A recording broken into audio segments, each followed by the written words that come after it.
Bien, alors, qu'est-ce que c'est que l'équation de Gaïa 1L? Donc, c'est un outil et des cartes qui vont servir à construire des trajectoires du micro-local jusqu'au mondial, des trajectoires de sobriété, efficacité et décarbonation, avec en principe qu'il faut accueillir la diversité des styles de vie, viser la justice envers les plus pauvres, envers les générations futures et envers aussi les êtres vivants que sont les plantes, les animaux, la nature. Et souhaiter des trajectoires qui soient pacifiques parce qu'elles vont engager de la solidarité. Au suivant. Ah, pardon. Suivant. Ouais. C'est Alors, un coup à prendre.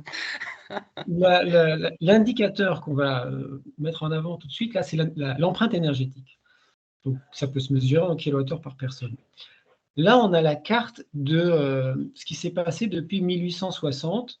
On était 1,4 milliard sur Terre et un habitant sur Terre consommait de l'ordre de 100 kWh.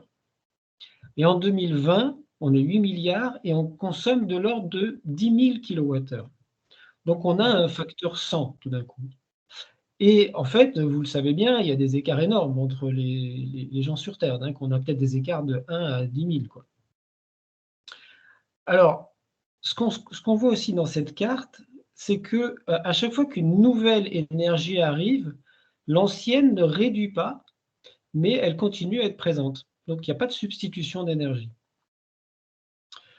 Et ce qu'on peut se dire, toutes ces énergies, en fait, ça cause des dégâts sur les écosystèmes, parce qu'il faut les produire, les extraire. Mais c'est aussi, dans notre histoire, ça a été beaucoup de guerres. Et à chaque fois que les prix de l'énergie augmentent, on a des problèmes sociaux, ça engendre des conflits, puisque, par exemple, l'alimentation dépend beaucoup de l'énergie, donc on va avoir des problèmes de famine, des choses comme ça. Et on voit aussi sur cette carte que plus de 80% de notre énergie est fossile, donc émet des gaz à effet de serre. Donc, ce qui est important à retenir, c'est que cet indicateur du kilowattheure par personne, c'est fondamental, c'est hyper important. Suivant. Alors, d'où vient cette consommation d'énergie? Principalement de 5 secteurs: se déplacer, se loger, s'alimenter, s'équiper, et puis tout ce qui est se soigner, s'éduquer, tous les services collectifs. Et ces secteurs, ils consomment de l'énergie par deux facteurs. C'est la quantité de ce qu'on consomme et c'est la performance de l'outil qui produit le service. Donc, par exemple, si on se déplace, plus on fait de kilomètres, plus on consomme d'essence, donc plus on consomme d'énergie. Et puis, si on a une voiture qui est performante, on consommera moins d'énergie que si on a une voiture qui est très consommatrice. De même pour le logement, on va dire qu'on a des passoires énergétiques ou des maisons très performantes, et puis qu'on a des maisons de petite taille ou de grande taille. Point suivant. Et sur l'alimentation, en fait, c'est un raisonnement qui est complètement absent aujourd'hui. Si on regarde au niveau mondial, pour nourrir une personne, il faut à peu près le même nombre de calories, quelle que soit la personne dans le monde.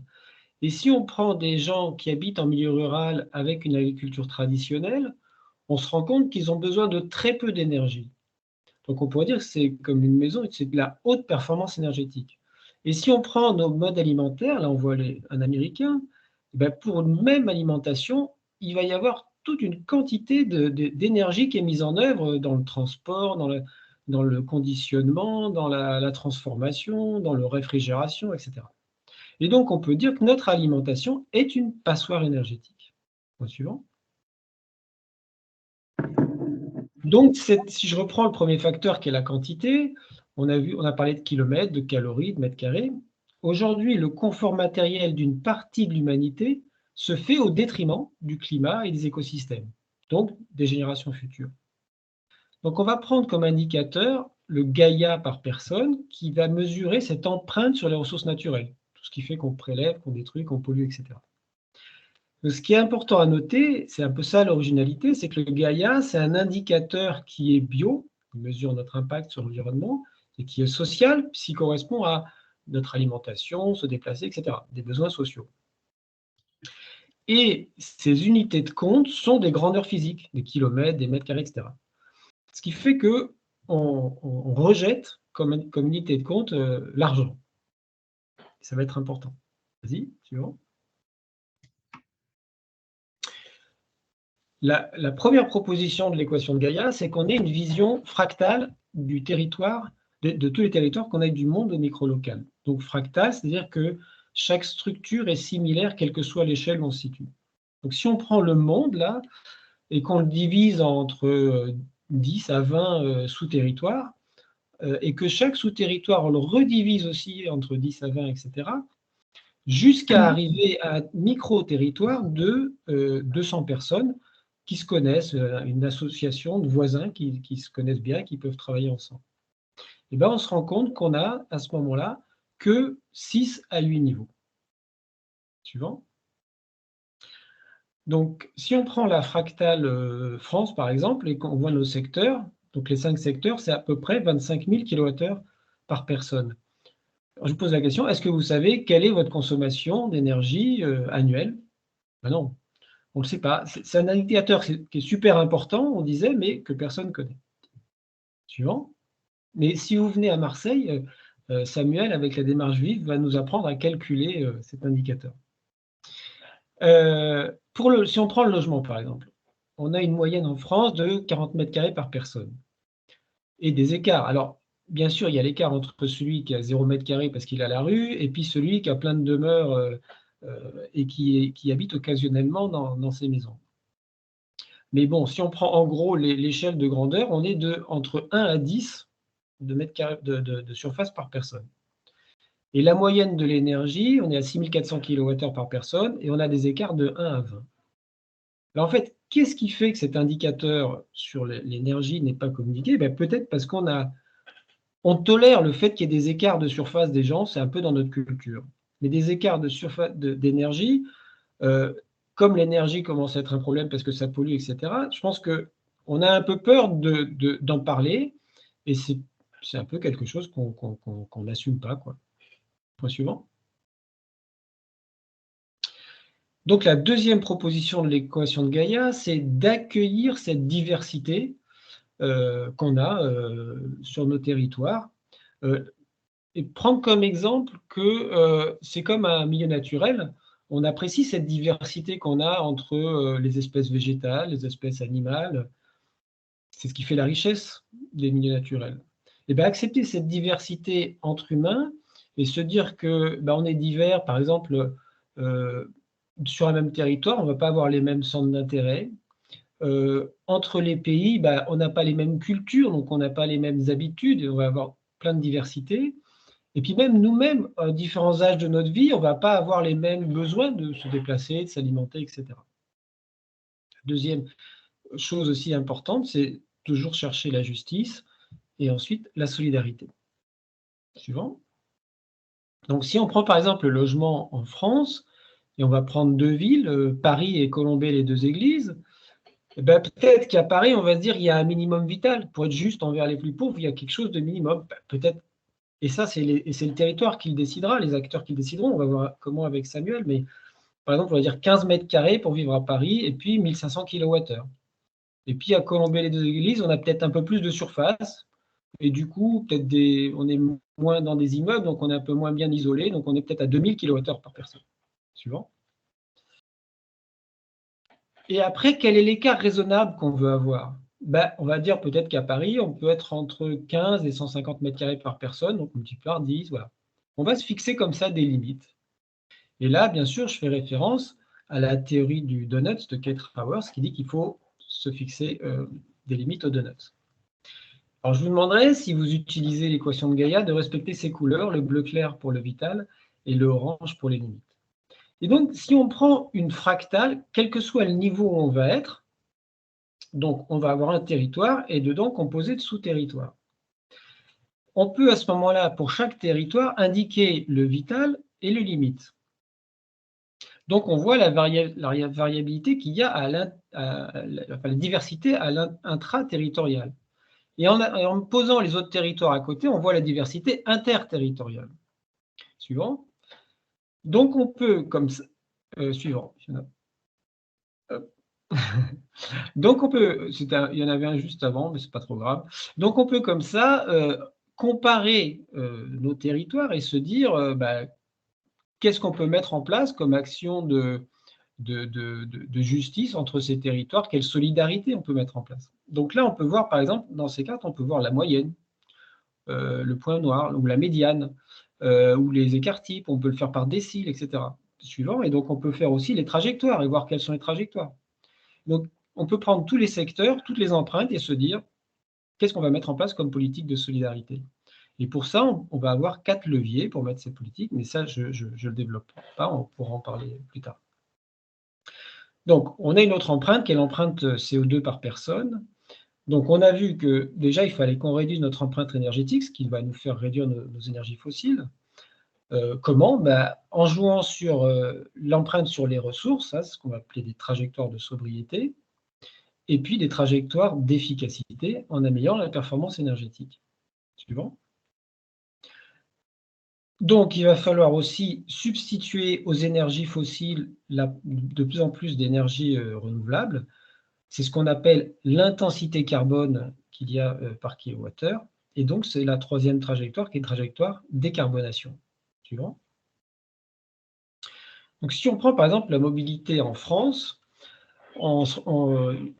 j'ai appris, j'ai découvert que depuis 200 ans, chaque jour, un Français moyen passe 1 heure pour se déplacer.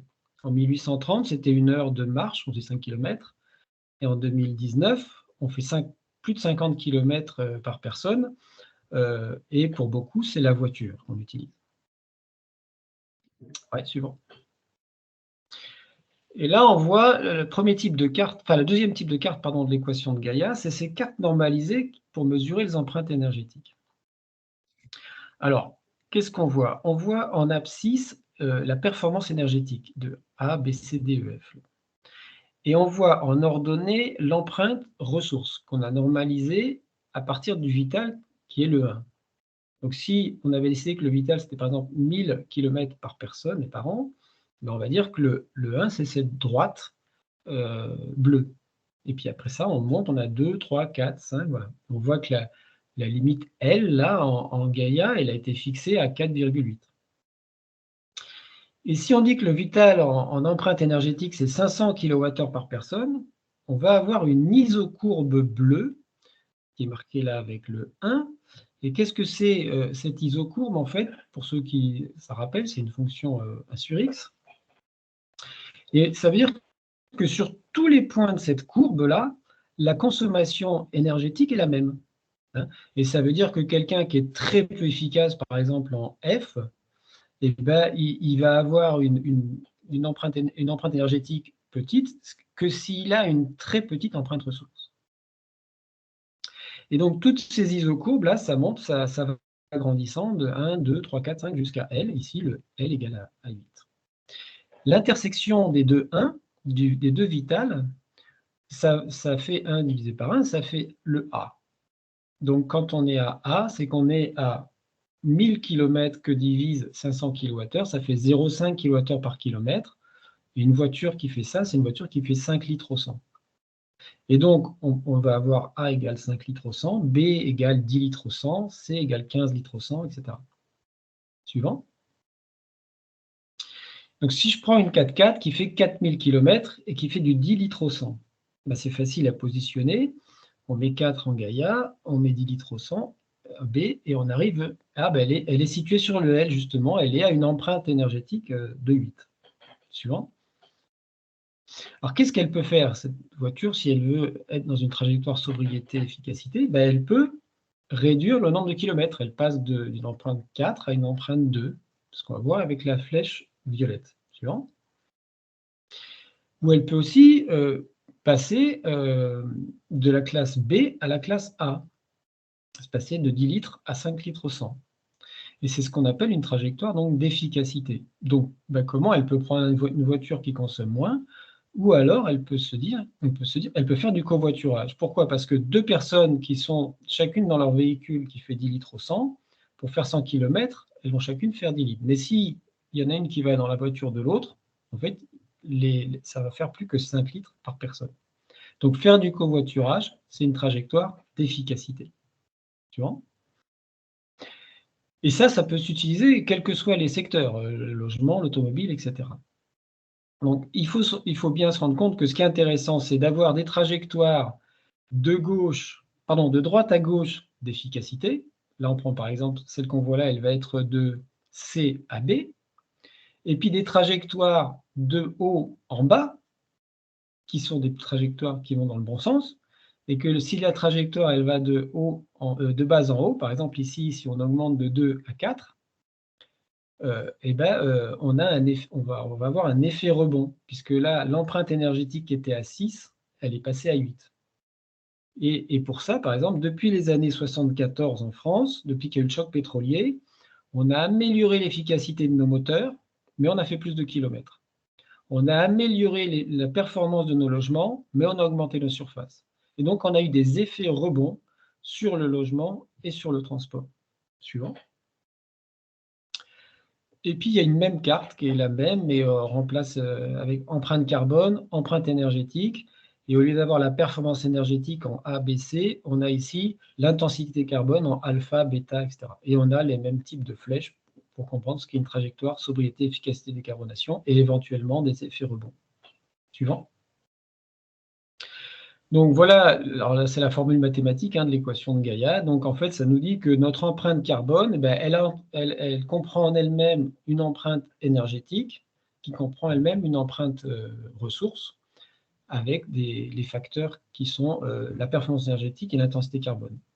Le 1 et L pour nous dire qu'il faut être dans une logique de borner ces trois empreintes pour le présent, le vital pour les pauvres, le futur, le vivable pour les jeunes, et accueillir en notre sein des diversités de styles de vie. Suivant. Une parabole un peu pour expliquer quelle est l'intention de cette équation de Gaïa. Sur la départementale, Pierre, qui a choisi de bifurquer, il est adepte du slow wood, slow work, slow food, slow eat, low tech, tiny house, etc. Il fait de l'autostop.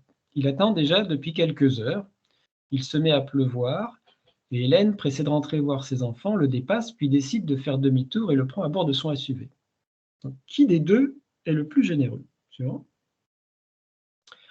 Notre culture de l'argent roi nous dit, Hélène, bien évidemment, elle a offert à Pierre un transport gratuit. Suivant. Est-ce qu'il ne faut pas répondre Pierre? Parce que le covoiturage a permis à Hélène de diviser par 2 son empreinte énergie et carbone de son trajet, ce qui est urgent pour l'avenir des enfants d'Hélène. Et Pierre agit aussi pour les enfants d'Hélène s'il a choisi de ne pas avoir de voiture.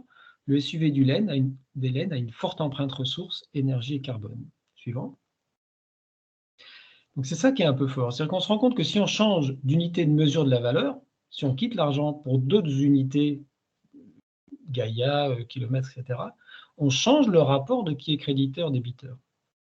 Ainsi, le sobre en kilomètres, économe en kilowattheure et en CO2, degré ou de force, quelqu'un qui a une pauvreté subie, il a besoin du riche en équipement et en argent, quelqu'un a peut-être eu ça par mérite, par son travail ou par héritage, et à l'inverse, chacun a besoin de l'autre. Suivant. Donc c'est une bonne nouvelle, la solidarité est gagnant-gagnant pour les deux, et gagnant pour leurs enfants. Aujourd'hui, nos politiques se concentrent beaucoup sur les trajectoires d'efficacité et décarbonation. On est encore dans la technosolution, occultant ou oubliant les risques d'effet rebond. Et on est insuffisamment sur les trajectoires sobriété. Donc la question, c'est comment rendre désirables les trajectoires de sobriété. On a l'impression dans notre société matérialiste que si on a moins, on va être moins heureux. Et là, c'est vous qui avez la solution, puisque c'est vous qui travaillez sur ces questions d'indicateurs du bien vivre depuis des années, et c'est vous qui allez pouvoir impulser toutes ces réflexions. Et c'est comme ça que, en fait, je me suis rencontré avec Samuel Thirion et qu'on a dit, on va mélanger l'équation, enfin, l'approche spirale et l'équation de Gaïa pour pouvoir mettre en place une politique ambitieuse, mégalo-modeste, dit Patrick Vivray, et le faire déjà en commençant par le local avec les associations de voisinage. Suivant. Et c'est à Samuel. Bon, alors, je reprends la main. Merci Benoît. Alors, vous avez compris, bon, le projet qu'a présenté Benoît, c'est un projet extrêmement ambitieux et on ne peut raisonner que si on prend deux dimensions essentielles.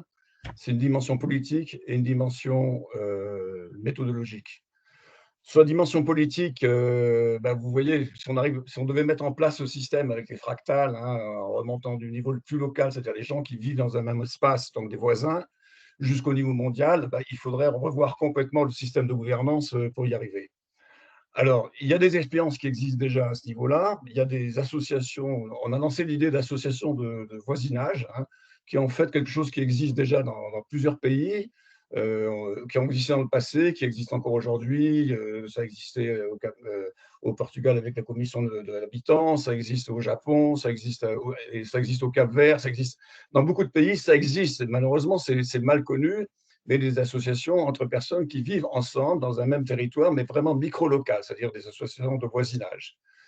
Quand on passe aux fractales supérieures, c'est un peu plus compliqué, parce que là, ça veut dire qu'il faut qu'il y ait des structures de concertation entre ces associations de voisinage et des pouvoirs publics, déjà à l'échelle communale, en commençant par l'échelle communale ou intercommunale, hein. Sur une commune, on peut avoir plusieurs dizaines, voire centaines d'associations de voisinage, comment elles se concertent avec les pouvoirs publics au niveau communal ou intercommunal pour prendre des décisions. Le seul pays où ça existe vraiment que je connaisse, il y en a peut-être d'autres pour le moment qu'on n'a pas encore découvert, mais c'est le Cap-Vert qui fait ça depuis une vingtaine d'années. Ils ont, au niveau de chaque île, un partenariat territorial où se discutent les décisions entre les associations de voisinage locales qui sont dans les villages et puis les communes et également les administrations décentralisées de l'État. Au-delà de ça, ça n'existe pas. Hein. Ça n'existe pas, mais ça pourrait très bien être imaginé. On va reprendre le même principe de ces partenariats territoriaux à l'échelle régionale, nationale, etc. Donc, c'est quand même un projet extrêmement ambitieux sur le plan politique, hein, qui pose des problèmes de gouvernance fondamentaux. Aujourd'hui, plein de gens se posent comme question. Alors nous, on ne peut pas, évidemment, avec les moyens qu'on a, on ne peut pas, évidemment, arriver à faire pousser un projet politique comme celui-là. En revanche, ce qu'on peut faire, c'est au niveau des associations de voisinage qui existent ou qui peuvent se constituer, eh bien, faire un vrai travail de méthode. Et c'est là-dessus qu'on a commencé. Alors, comment ça se passe? Eh bien, voilà, on a imaginé une démarche qu'on appelle VIVE, hein, qui veut dire voisins connectés pour vivre ensemble, dans lequel on distingue plusieurs étapes, hein, et qui sont toutes basées sur l'idée de co-construire une connaissance. Co-construire une connaissance partagée où on respecte la parole de chacun et on construit ensemble une vision collective. Alors, c'est d'abord la vision collective, qu'est-ce que c'est que le bien-être, hein, qu'est-ce que c'est que le bien-être, qu'est-ce que le mal-être. Alors là, c'est toute la démarche spirale que vous connaissez déjà parce qu'on l'a été présenté déjà dans plusieurs séances, hein, on ne va pas revenir dessus. Qui part justement de cette idée, comment on part d'une parole véridique avec des questions ouvertes et puis on construit des synthèses de ce que c'est que le bien-être, hein.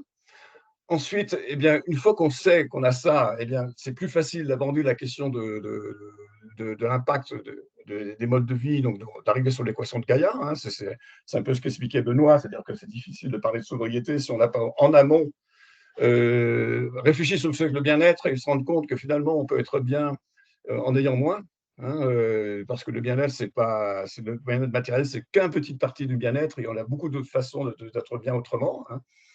Donc, c'est à ce moment-là qu'on peut vraiment accrocher sur l'équation de Gaïa.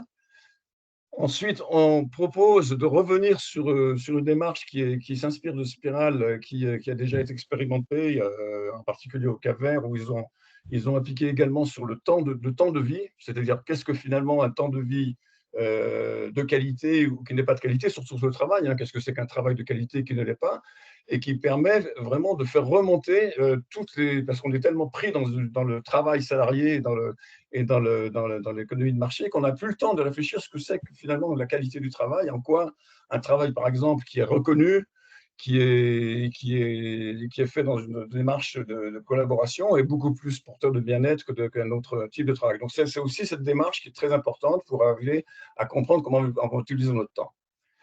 Et donc, à partir de là, eh bien, on va commencer à travailler ensemble sur qu'est-ce qu'on peut faire ensemble. Et c'est là que nous avons on avait commencé à concevoir un jeu, c'est-à-dire mettre les voisins autour d'une table avec chacun 3 types de ressources. Des ressources financières, parce que chacun a un revenu, des ressources en temps, chacun a du temps, on est disponible ou pas, comment ce temps est utilisé sous forme de travail salarié, travail volontaire, travail domestique, loisirs, etc., formation pour les jeunes, etc., hein, et pour les moins jeunes. Et un troisième ressource qui sont les points carbone. C'est-à-dire que le jeu s'inscrit un petit peu dans l'idée de ce qu'on dit dans le compte carbone, c'est-à-dire qu'on doit réduire tous les ans de 6% notre impact carbone. Et donc, ce jeu, à partir de ces trois types de ressources, chacun se positionne sur sa situation actuelle et on réfléchit ensemble sur comment, en mettant des choses qu'on a tous disponibles, certains ont plus de temps, certains ont plus d'argent, certains ont plus de points carbone, on arrive à faire des projets collectifs qui vont nous permettre de réduire notre impact. Alors, le jeu a été expérimenté de manière très limitée pour le moment. Il va être expérimenté vendredi et samedi à Marseille, dans les quartiers de Marseille. Donc, on est vraiment dans une phase initiale. Mais ce qu'on a pu voir jusqu'ici, c'est que ce jeu a l'intérêt d'amener les gens à réfléchir sur ce que sont les valeurs profondes de ce que peut amener une démarche collective. Et ça nous a amené donc à une étape suivante, qui est une étape sur quelles sont les valeurs à renforcer pour réussir.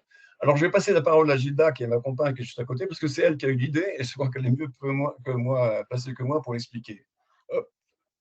Attends. Ah zut, qu'est-ce qui s'est passé là? Voilà.